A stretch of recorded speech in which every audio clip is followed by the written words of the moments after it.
Hello everyone, welcome to fantastic study guys. I hope आप सभी अच्छे होंगे।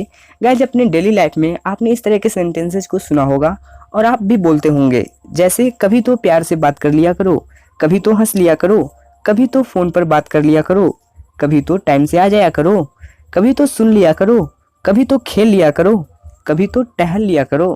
तो गाइज, इस तरह के सेंटेंसेस को हम इंग्लिश में कैसे बोलते हैं आज के इस वीडियो में हम जानेंगे। तो गाइज, इस तरह के सेंटेंसेज को इंग्लिश में बोलने के लिए जिस स्ट्रक्चर का यूज हम करते हैं वो है डू ईवर। डू ईवर का यूज हम करते हैं इस तरह के सेंटेंसेज को बोलने के लिए। तो गाइज, आइए अब फटाफट से देख लेते हैं कि इसका रूल क्या है। तो गाइज, सबसे पहले हम इसके लिए डू ईवर का यूज करते हैं। स्टार्टिंग में हम डू ईवर का यूज करेंगे, उसके बाद वर्ब का यूज करेंगे, ठीक है। उसके बाद वर्ब लगाएंगे। ध्यान दीजिएगा, जो ये वर्ब है, वर्ब की फर्स्ट फॉर्म आप लगाएंगे और ये वर्ब सब्जेक्ट के अकॉर्डिंग चेंज हो सकती है और टेंस के अकॉर्डिंग चेंज हो सकती है। उसके बाद हम ऑब्जेक्ट लगाएंगे, उसके बाद हम अदर वर्ड्स लगाएंगे। तो गाइज, ये रहा पूरा रूल जिसके हेल्प से आप इस तरह के सेंटेंसेस को बना सकते हैं। तो आइए अब हम एग्जाम्पल के माध्यम से और अच्छे से समझने का प्रयास करते हैं। पहला एग्जाम्पल है, कभी तो प्यार से बात कर लिया करो। Do ईवर talk politely, do ईवर talk politely. कभी तो हंस लिया करो। Do ईवर loaf, do ईवर loaf. कभी तो फ़ोन कर लिया करो। Do ईवर call, do ईवर call. कभी तो टाइम से आ जाया करो, कभी तो टाइम से आ जाया करो। Do ईवर come on time. कभी तो सुन लिया करो। Do ईवर listen, do ईवर listen. कभी तो खेल लिया करो। Do ईवर play, do ईवर play. कभी तो टहल लिया करो। Do ईवर walk, do ईवर walk. अब हम बात करते हैं अपने नेक्स्ट स्ट्रक्चर की। तो गाइज, आपने अपनी डेली लाइफ में इस तरह के सेंटेंसेस भी सुने होंगे, जैसे वो 2 कौड़ी का इंसान है, उसकी सोच 2 कौड़ी की है। मुझे अपनी 2 कौड़ी की घड़ी मत दिखाओ, मैं उस 2 कौड़ी के इंसान की कदर नहीं करता। तो गाइज, इस तरह के सेंटेंसेस को हम इंग्लिश में कैसे ट्रांसलेट करेंगे, चलिए जानते हैं। तो गाइज, इस तरह के सेंटेंस को इंग्लिश में ट्रांसलेट करने के लिए जिस स्ट्रक्चर का हम यूज करते हैं वो है टू बिट, ठीक है। टू बिट का हम यूज करते हैं इस तरह के सेंटेंसेस को ट्रांसलेट करने के लिए।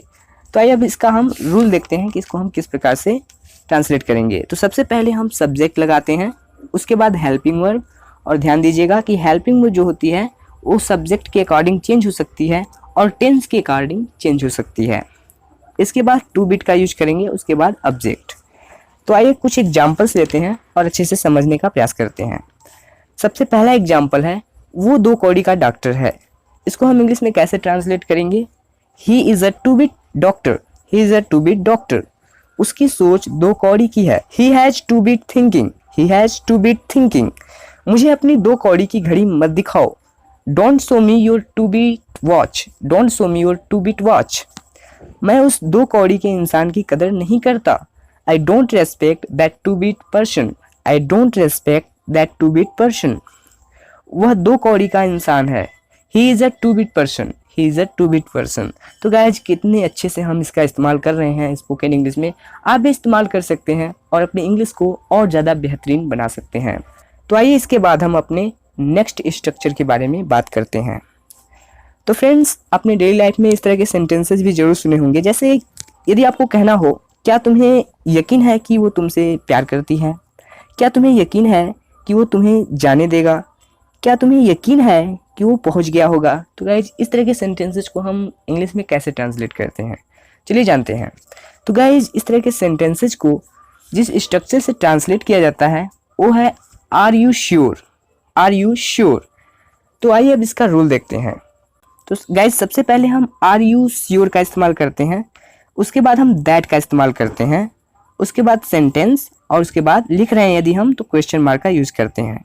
यहाँ पर एक बात ध्यान दीजिएगा कि ये जो दैट है ये ऑप्शनल है, इसको आप लगा भी सकते हैं और इसको आप नहीं भी लगा सकते हैं, ठीक है।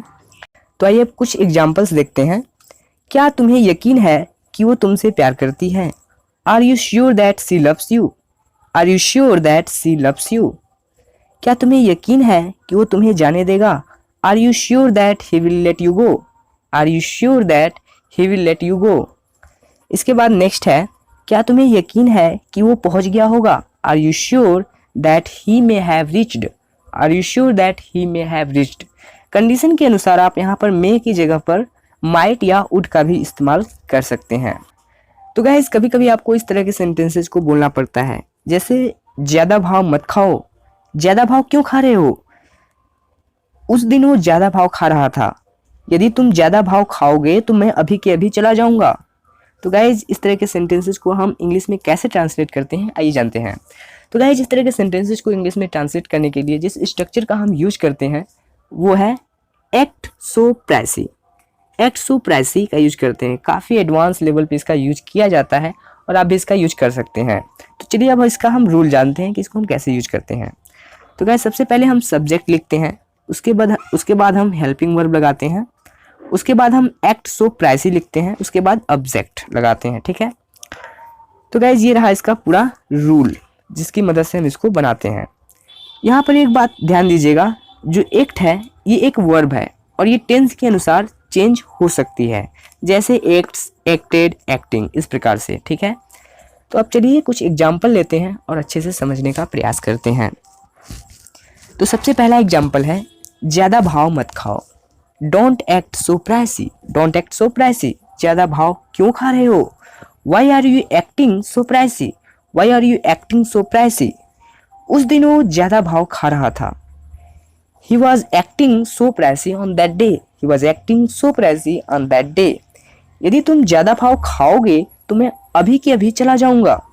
If you act so pricey, I will go from here right now. Next है मैं तुम्हारी तरह ज़्यादा भाव नहीं खाता।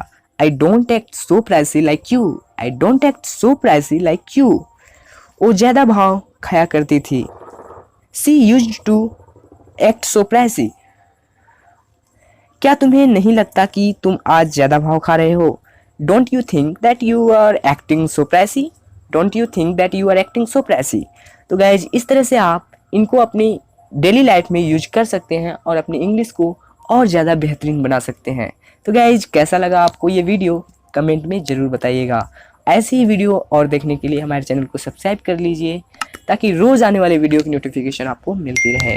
तो guys till then take care, आपसे मिलेंगे नेक्स्ट वीडियो में।